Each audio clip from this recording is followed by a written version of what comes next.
I woke up, and it was daylight, and I thought to myself, Mom's overslept. I'm late for school.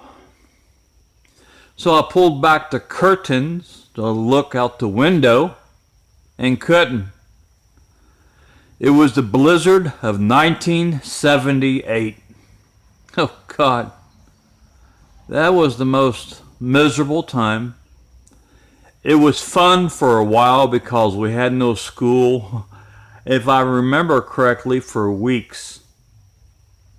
Here in Ohio, Loveland, Warren County.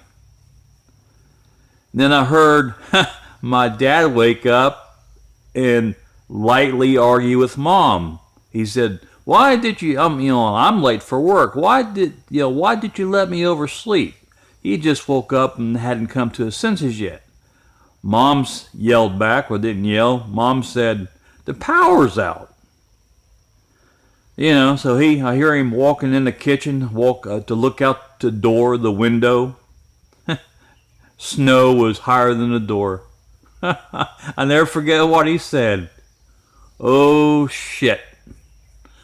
Yep, the blizzard of 1978. It was